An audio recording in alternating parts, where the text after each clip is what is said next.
In the winter of 1941, the city of Leningrad entered one of the harshest trials of the 20th century. For nearly 900 days, the people of this northern metropolis endured a blockade that reshaped every aspect of daily existence. Black and white images from the time show long queues on icy streets, the outlines of civilian coats against a backdrop of shuttered shops, and the heavy silence of public spaces stripped of normal life. The official accounts describe organized rationing, orderly resource distribution, and a united population standing firm. Yet the surviving documents, newspapers, and archival fragments suggest a more complex picture. Some records hint at administrative confusion, shifting allocations, and decisions that may have deepened the hardship for many. Inconsistent stamped dates on ration cards and altered reference numbers in supply logs indicate that the story is not as simple as the official record.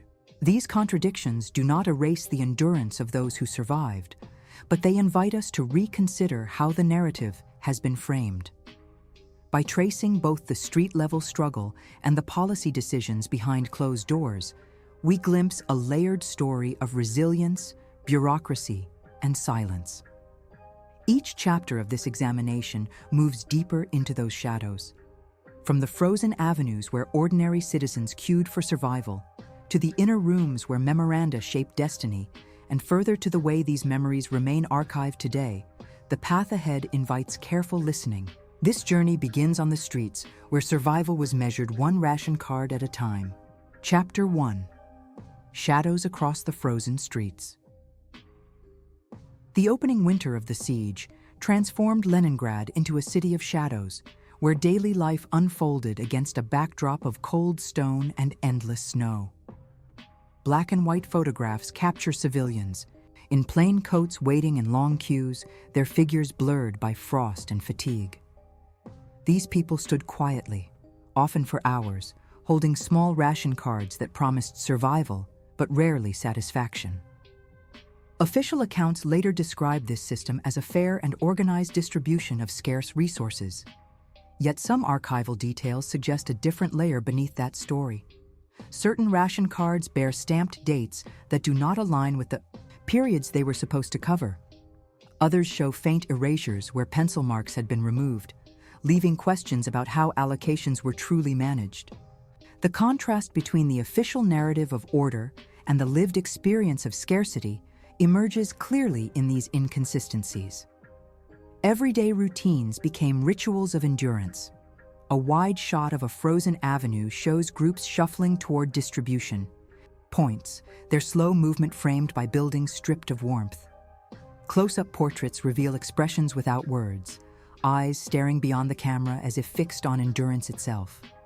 Mid-shots of ration cards laid on wooden tables reinforce the administrative nature of hunger, reducing lives to numbers and stamps.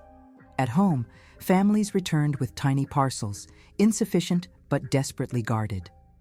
Hunger reshaped behavior, forcing people into silence, conserving energy with minimal speech, minimal movement. Newspapers attempted to paint a steadier picture. Headlines promised continuity, productivity, and calm.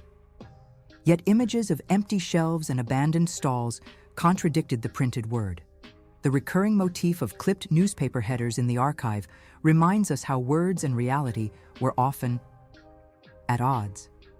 Even in moments when announcements projected stability, the photographic evidence of deserted markets told another version of truth.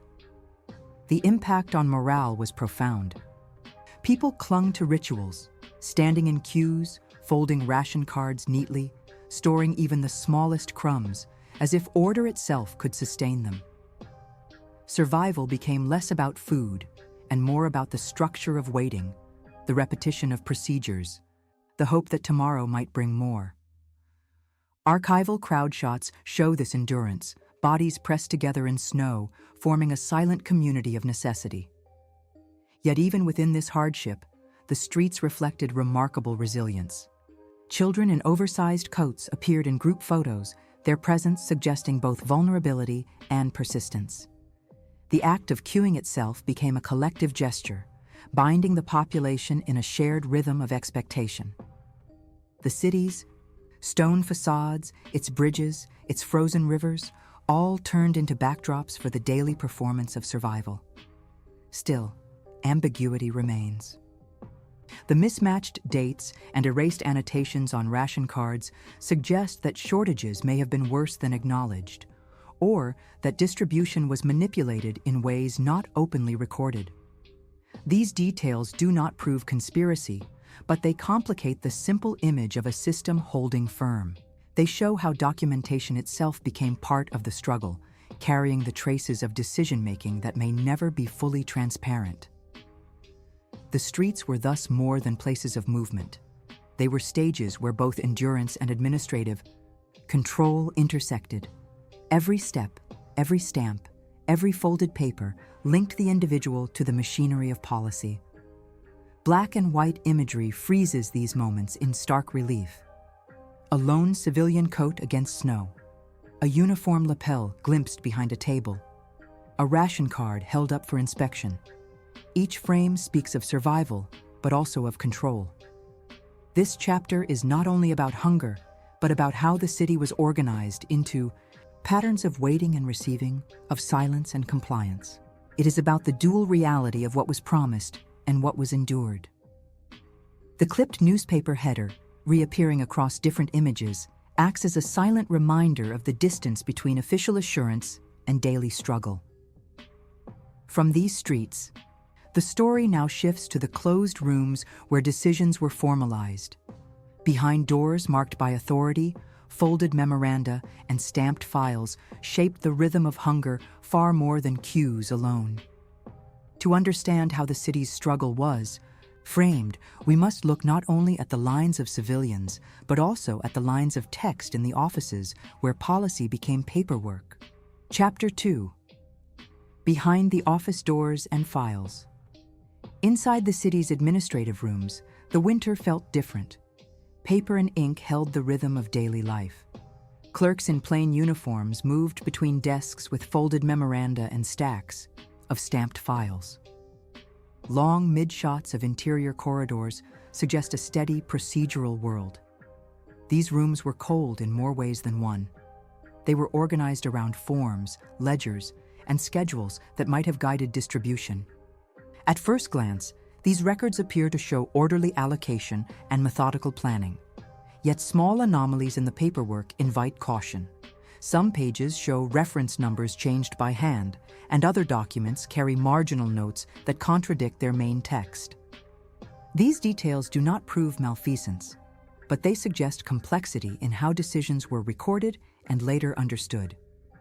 Daily routines in offices became a second front in the struggle for survival. A clerk would stamp a file, slide it along a table, and mark a ration allotment.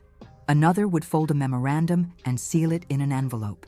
In close shots, the texture of a file stamp and the crease of a folded memorandum are visible. Those objects appear mundane, but they also carried consequence. An altered reference number could redirect supplies. A marginal annotation might shift priority. Files piled on shelves became a map of intent.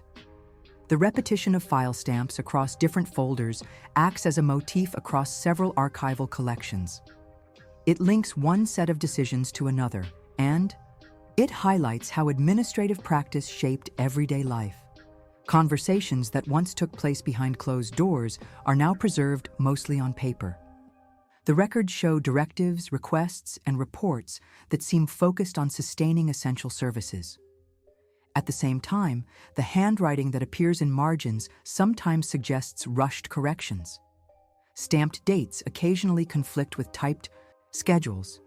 These two indicators appear across collections in multiple locations. They suggest corrections, delays, or record-keeping under pressure.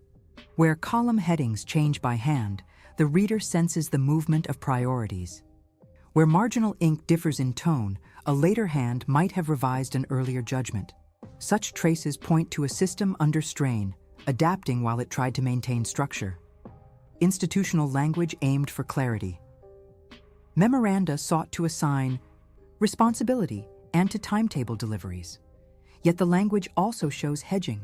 Words like may and could appear in instructions, implying contingency. Some directives seem oriented toward preserving morale. Others read like contingency plans for withdrawal or reallocation. In archival wide shots, long rows of folders create a visual rhythm. Those images emphasize scale.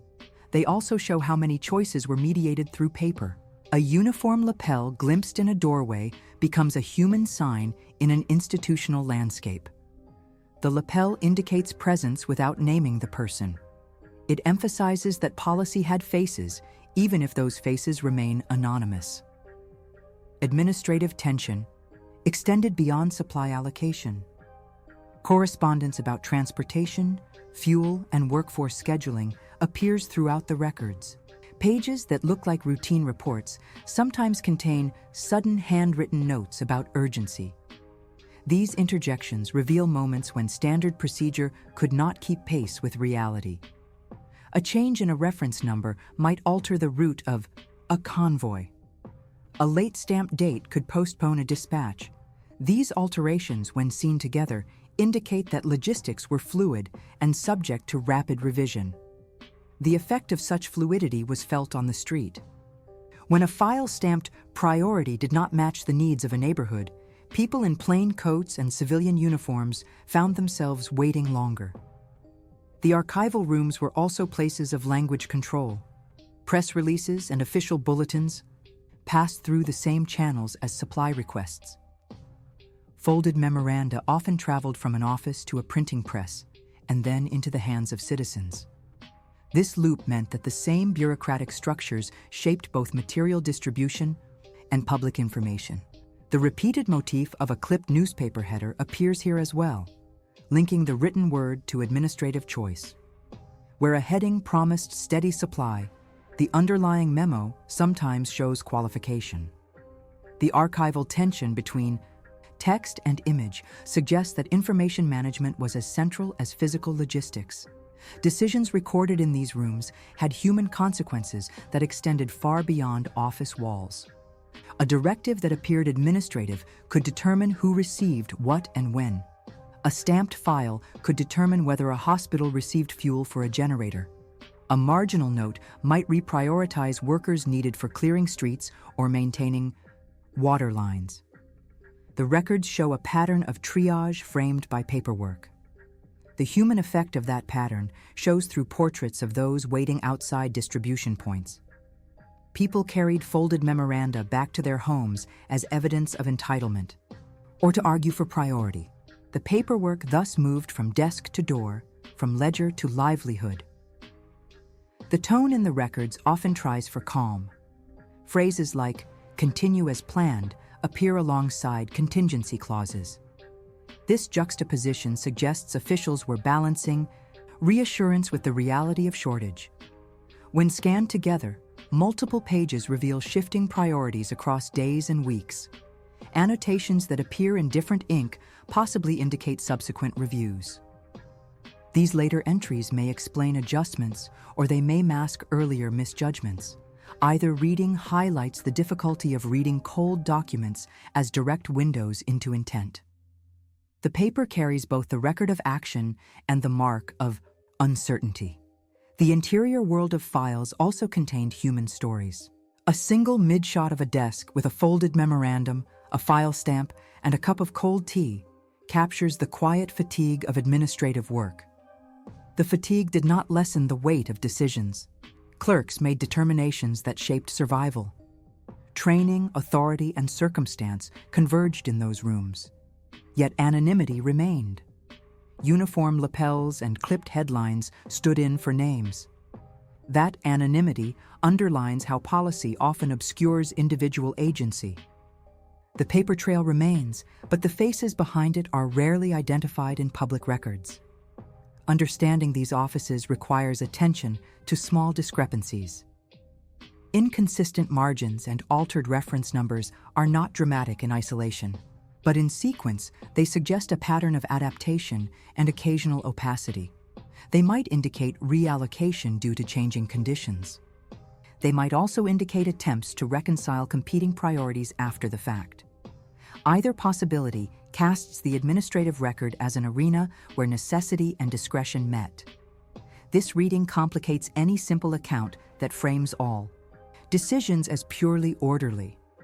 It also preserves space for the reality that many people work diligently under extreme conditions. The chapter closes on the threshold between the office and the street.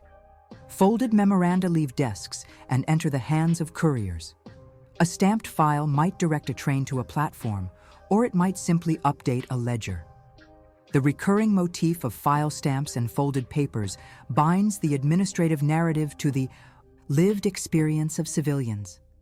From these rooms, we move toward the city's tracks and platforms, where the movement of goods and people became another test of survival.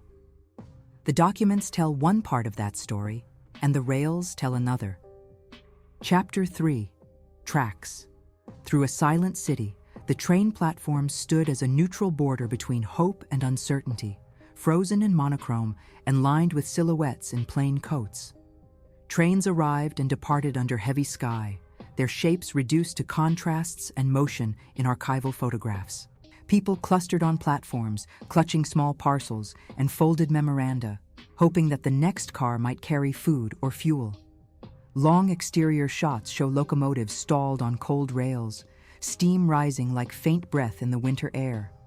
A mid-shot often captures a uniform lapel as a porter or guard consults a clipboard, then steps away into shadowed corridors. Official notices suggested scheduled deliveries might restore supply lines and relieve neighborhoods. At the same time, available records sometimes show routes shifted without clear public explanation, and those shifts might have redirected critical consignments elsewhere.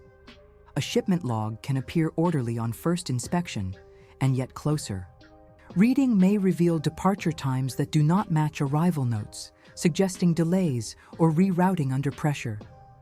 Manifests in some cases bear altered numbering, their sequence changed by hand, hinting at later adjustments to cargo priorities. These two indicators are subtle, but they recur in multiple collections, and they complicate straightforward readings. Platform scenes blend the administrative with the human. Wide frames show groups waiting in silence. Close-up portraits focus on hands folded around cloth bundles, on eyes fixed toward distant tracks. Mid-shots of documents laid out beside crates provide a visual link between paperwork and material reality. The recurring motif of a file stamp appears on shipping orders, connecting decisions made in offices to the iron rails outside. The stamped order could determine which district received coal, which hospital obtained blankets, and which neighborhood did not. In many cases, the stamp indicates authority without revealing rationale. People read clipped newspaper headers that promised steady supply, while the tracks suggested a more uncertain truth. Trains carried more than goods. They carried signals about intent and priority. A car labeled for medical stores might pass without unloading at a platform, propelling questions about allocation and choice. A folded memorandum tucked into a courier's pocket might redirect a shipment mid-route. The logistics of movement thus unfolded as a conversation between paper and machine. When manifests were changed by hand, the consequences were immediate. A convoy reassigned to another station could leave residents waiting for days. Every delay reshaped household routines. Women tucked children further under coats. Men altered plans for work and foraging. Communities adapted, but adaptation exacted a cost. The images of deserted platforms at dawn capture that cost better than any statistic. In one archival wide shot, a ranger of wagons sits idle beneath a cold sky, while a small group of civilians stands nearby. The silent geometry of rails and sleepers frames their stillness. In a close-up, a clerk's fingers press a file stamp into an order, leaving a dark circle of authority on paper. That circle might be the final record of a decision, or it might be an administrative gesture masking a later change. It might also represent the point where intent turned into action, for better or worse. Train workers appear in mid-shots, their faces anonymous behind scarves and caps. They moved between platforms and yards, negotiating coupling and uncoupling, sometimes under hurried conditions. Their choices mattered. A decision to prioritize a convoy for urban infrastructure could deprive a hospital of fuel. The handwriting, in margin notes, occasionally record such urgency, noting divert if necessary or hold for priority in terse script. These marginal annotations suggest adaptive responses, but they also record the pressure and improvisation that shaped outcomes. The visual contrast between the ordered geometry of the yard and the human improvisation on its edges is striking. In black and white stills, the rails draw converging lines toward vanishing points that imply both connection and separation. The tracks connected food to city quarters, but they also cut neighborhoods off when movement ceased. Seasonal weather, amplified vulnerability. Snow and ice slowed loading and unloading. Mechanical failure or lack of fuel froze entire sequences. A single delayed carriage could cascade, postponing multiple deliveries and altering lives. Archive pages sometimes show sequence numbers crossed out and rewritten, as if clerks tried to make records conform to changing conditions. That pattern suggests a record-keeping system under strain, continually rewritten to match shifting priorities. At the same time, some documents preserve the language of contingency.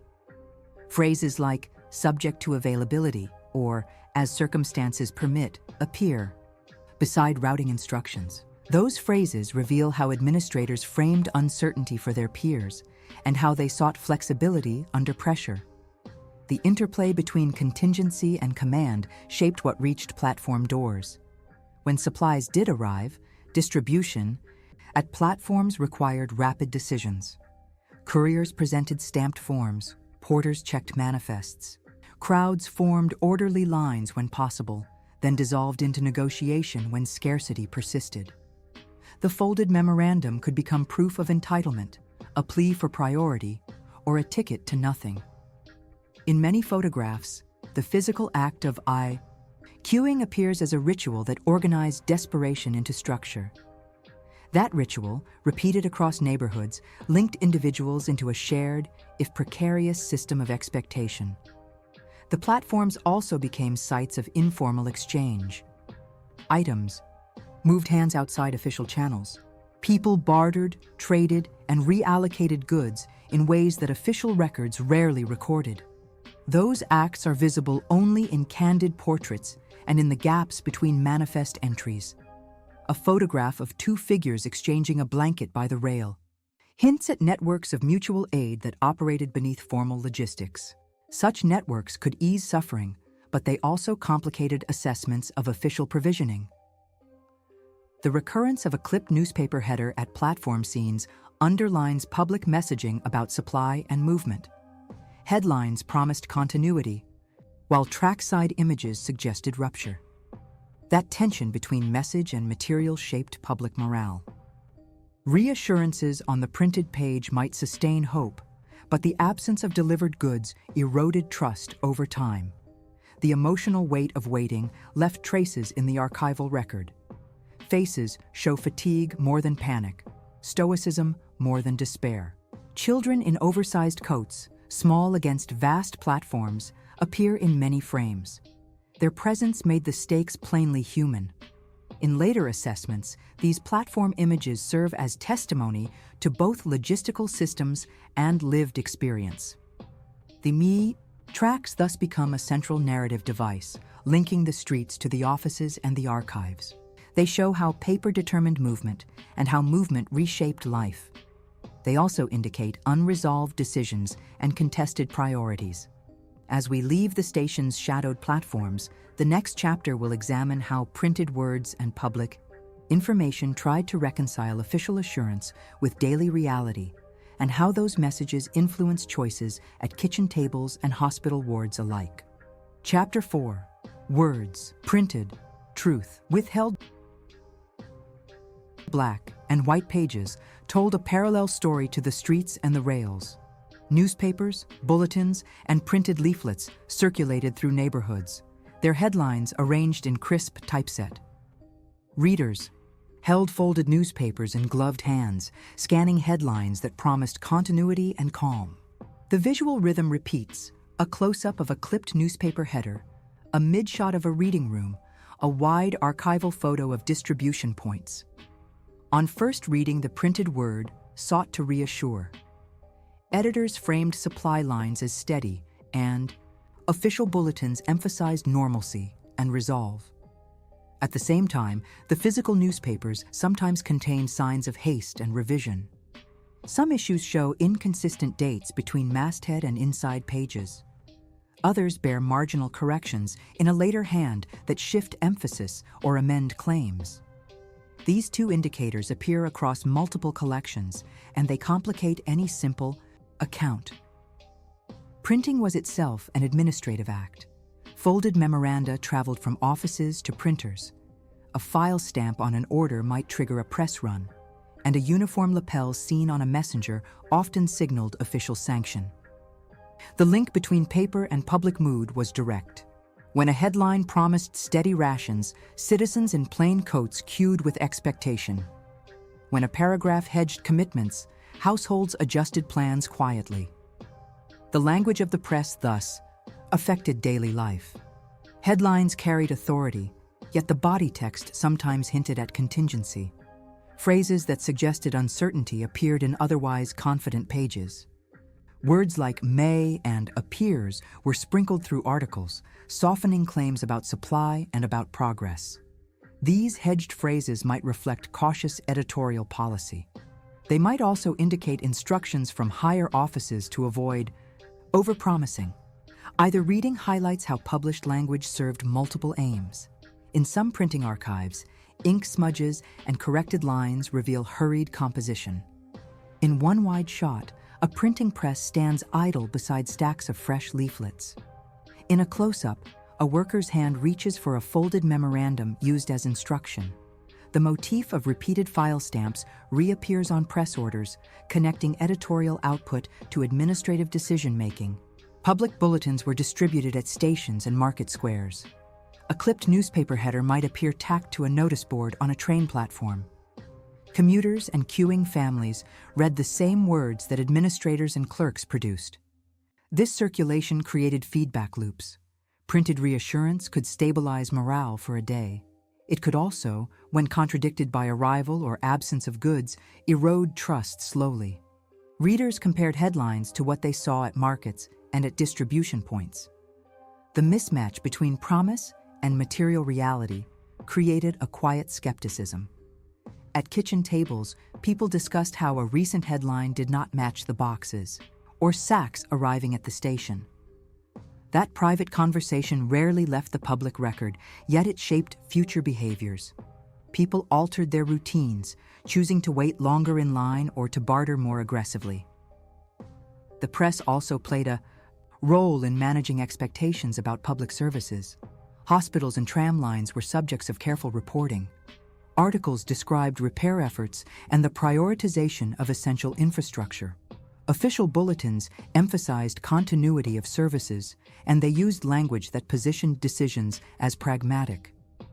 Yet the printed record sometimes shows inconsistencies. Across several issues, a headline date may precede the report that justifies it. Other pages contain handwritten annotations that adjust claims after publication. These marginal notes suggest internal review or late corrections. Such traces indicate the pressure under which information was processed. Editors and clerks balance the need to maintain public calm against the duty to inform. That balance created a distinctive rhetorical style. Sentences often closed with qualifiers. Statements announced actions and then immediately added contingency clauses. The pattern suggests a cautious attempt to prevent panic while preserving factuality. It also suggests that the bureaucratic machinery feeding the press functioned under stress. Press distribution itself faced logistical obstacles. Paper supply, fuel for presses, and distribution networks could be interrupted by rail delays or by reallocated shipments. A file stamp authorizing a press run might have depended on a shipment that never arrived on schedule. In some instances, printed bulletins were delayed, arriving after the events they described. When that occurred, readers encountered explanations. that seemed out of sync with lived experience. The effect was cumulative. Over weeks, the discrepancy between printed assurance and material reality shaped a collective memory of cautious distrust. Yet the press also carried stories of improvisation and mutual aid. Human interest columns highlighted local initiatives to share provisions. These pieces sometimes offered practical advice about conserving resources, about pooling warmth, about organizing small kitchens. The tone in those articles was sober, direct, and pragmatic. They emphasized community rather than heroics. That editorial choice reinforced social networks that functioned outside formal supply channels. Photographs accompanying these columns showed groups huddled around communal kitchens, children in plain coats sharing blankets, and volunteers carrying sacks between buildings. The recurring motif of a clipped newspaper header appears alongside images of file stamps and folded memoranda. This visual pairing underscores the interplay between printed word and administrative action. It suggests that press content and policy were not separate, but interwoven. The production of public information thus became another arena of survival. Archive margins sometimes reveal the behind-the-scenes debate about phrasing and emphasis. Editors annotated copy with alternatives. Handwritten notes proposed softer language. Later corrections changed verbs from definitive to conditional. These annotations act as another indicator of the pressures shaping public narrative. They might indicate direct editorial caution. They might also indicate external directives to frame events in a particular light. Either interpretation points to the complexity of assessing intent from preserved documents alone. Beyond language, distribution of printed material was also strategic. Bulletins reached workers, hospital staff, and block committees through different channels. The content might be tailored to audience. A notice for transport workers would highlight routing priorities. A public appeal might encourage patience and orderly queues. These targeted messages could align with policy needs. They also might mask uneven distribution. When a press circulated a message about prioritized shipments, some readers interpreted this as evidence of triage rather than stable supply. That interpretation could influence how people organize their own requests for help. The press thus functioned as both a tool of information and an instrument of behavioral management. In later years, historians reading these pages find both clarity and obfuscation. The archived issues present a record of intent and adjustment. Where dates conflict and margins correct, the archival reader sees the marks of a process under strain. Yet these marks do not fully explain motive. They do not, alone, determine whether a hedged phrase was prudent restraint or deliberate deflection. The material evidence invites cautious interpretation. It asks readers to consider multiple possibilities. In the end, the printed word in monochrome framed public life as much as any supply ledger. It shaped how people anticipated bread, heat, transport, and care. It shaped decisions at kitchen tables and in wardrooms. The clipped newspaper header remained a recurring motif, a reminder that words and images carried weight. The next chapter examines how these archival traces persisted in official records and how the act of preserving memory continued to shape understanding. It asks how file stamps and folded memoranda eventually entered the archives and how those repositories influence our view of the past. Chapter 5. Records that refuse to fade. In lowered light, archive basements hold rows of metal drawers and boxes. Folded memoranda sit between brittle pages and catalog slips on shelves. File stamps darken corners of forms in every well-worn folder. The smell of old paper seems constant in these storage rooms. Archivists move slowly along aisles lined with labeled containers and trunks. Each container appears to promise clarity and yet often yields ambiguity. Researchers come with questions and leave with more layered uncertainty. The record is both a deposit of fact and a site of omission. Many folders contain annotations that suggest later review or hurried correction. Some catalog entries show missing volumes and unexplained gaps in sequence. Certain folders also display later date stamps, inconsistent with their internal content. Those two indicators complicate efforts to reconstruct a singular narrative. The physical traces of decision-making retain marks of haste and adaptation.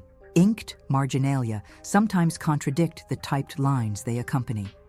A hand may revise a reference number, altering a file's apparent sequence. That act could reflect administrative need, not intent to deceive. It might also indicate post hoc reconciliation of records under stress. The archive thus becomes a place where procedure and contingency meet. Institutional memory is shaped by what is preserved and what is absent. The choices about preservation carry consequences for public understanding. When a file stamp bears a later impression, readers must ask whether that stamp marks action or retrospective filing. When a folded memorandum appears separated from its related correspondence, context may be lost. Each missing context changes how an administrative decision is read decades later. Archivists sometimes group items by subject rather than strict chronology. That practice might aid access. It might also mask temporal sequence, making cause and effect harder to trace. The pattern of reorganization can influence subsequent interpretations of policy and responsibility. The boxes themselves are material arguments about what mattered then. They include reports labeled as routine, and they include urgent notes that seem improvised. The juxtaposition of routine and urgency creates interpretive tension. Researchers encounter lists of supplies, stamped approvals, and terse handwritten adjustments. In many cases, these materials indicate practical triage more than ideological design. Yet the same papers can be read as evidence of partisan prioritization. Hedged language in the records often reflects uncertainty in decision-making. Words like may and subject to appear beside allocation lines. Those qualifiers suggest administrators anticipated changeable conditions. They also highlight that records were produced in a context of constrained options. A folder might show both a stamped approval and a marginal correction. That combination implies an ongoing negotiation between plan and circumstance. The human consequence of these bureaucratic negotiations is visible in other collections. Personal. Letters, petitions, and informal notes cross-reference official files. They show households trying to translate paperwork into everyday survival. A folded memorandum handed to a local committee could determine a family's immediate access to fuel. A file stamp on a requisition might expedite a neighborhood allotment. When those markings do not align with external testimony, researchers encounter difficult questions. Eyewitness statements may report deliveries that records do not corroborate. Conversely, ledgers might record movements that survivors barely recall. Memory and administration therefore remain in productive tension. Archives preserve both material evidence and the scars of human coping. The visual motif of a uniform lapel reappears in many photographs of official depositions. A lapel in a mid-shot suggests presence without identity. That anonymity is deliberate in public records. It focuses attention on institutional roles rather than on personal biography. Yet the absence of named authors complicates accountability. When a decision is attributed only to a department, tracing responsibility becomes harder. The consequence is not merely academic. Legal claims, restitution efforts, and public commemoration depend on how archives frame past actions. The formation of collective memory thus hinges on these physical records. Access policies also affect who can read and interpret the papers. Restrictions on certain files may persist long after their practical sensitivity has diminished. Closed. Collections create shadow zones in the historical record. Conversely, selective digitization highlights some materials while leaving others obscure. The choices embedded in preservation technologies can amplify particular narratives. When some reels are prioritized for scanning, their content becomes more available and more influential. Unscanned volumes remain marginal and slow to enter public debate. The archival process is therefore active in shaping historical visibility. Curators and archivists exercise judgment in appraisal and retention. Those judgments could reflect professional standards, resource limits, or political pressure. A decision to deaccession a file might be administrative, not political. It might also respond to external directives about what should be emphasized. Either way, the act of selection matters. The result is a layered repository where gaps acquire meaning. Researchers learn to read absence as carefully as presence. They interpret missing pages as potential signposts of contested choices. Marginal annotations become evidence of revision, and revised reference numbers can point to later reorganization. These traces require cautious interpretation. It is tempting to assign motive to every discrepancy. Careful study resists that impulse. Instead, analysis places anomalies within wider patterns of record-keeping practice. Comparative reading across collections often clarifies ambiguous points. Cross-referencing manifests against municipal ledgers and press copies can confirm or unsettle a given claim. Yet not every inconsistency resolves under triangulation. Some contradictions remain persistent, and those stubborn gaps shape historiography. They leave room for multiple plausible accounts rather than a single definitive story. That plurality matters in public discourse. The presence of contested records opens space for debate about policy, responsibility, and memory. It invites questions about how institutions respond under duress and how societies remember those responses. The archive thus participates both in preserving and in producing history.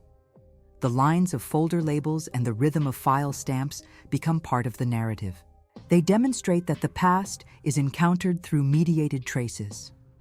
The physicality of paper makes that mediation visible.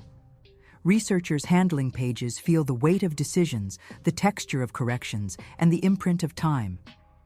Those tactile encounters shape interpretation as surely as the written words do. Preservation practices also influence emotional responses. Clean, well-cataloged collections can reassure users about evidence reliability. Disordered stacks and missing indexes can generate skepticism about institutional transparency. Both reactions are historically informative. They indicate how archives function as tools of legitimacy and as sites of unresolved tension. Finally, the archive remains an evolving institution. New donations, declassifications, and digitization initiatives continually reshape what is accessible. Each new addition may fill a gap, and each new restriction may create one. The material record thus refuses to remain static. It continues to invite inquiry, challenge assumptions, and complicate neat narratives. As this chapter closes, attention turns to how these preserved traces influence contemporary remembrance and policy.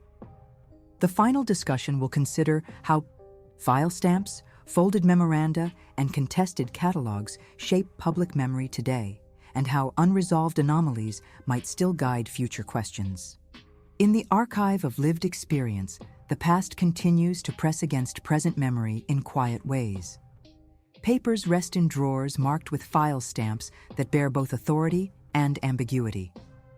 Folded memoranda surface in different collections, sometimes linked, sometimes separated from their context. The clipped newspaper header repeats across both publications and notice boards, offering reassurance that may not match what people felt at kitchen tables. Train platforms and frozen streets appear in photographs that show movement and stillness at once. A uniform lapel in a mid-shot suggests decision without naming the decision maker. Marginal annotations and altered reference numbers appear in many folders, and they indicate a record-keeping system under pressure. These indicators do not resolve motive. They do, however, invite careful comparison between material traces and oral testimony. Community practices of exchange and mutual aid are visible in candid portraits and in gaps between manifest entries. Those human acts might have eased suffering, and they might also complicate official claims about provision. preservation choices. What is digitized, what remains closed, what is reordered on shelves, continue to shape public understanding. Archivists and researchers make judgments that may privilege some materials over others. That curation might reflect resource limits, evolving priorities, or cautious editorial decisions. Memory thus remains both a civic resource and a contested terrain. How should uncertain records be read when families seek answers decades later? What weight should marginal notes carry against testimony recorded in kitchens and clinics? Which gaps in the catalog conceal urgent questions still worth asking? These unresolved lines invite further research, public discussion, and careful listening. They ask us to move forward with curiosity, humility, and a willingness to hold multiple possibilities as we examine documents, photographs, and the traces of everyday survival.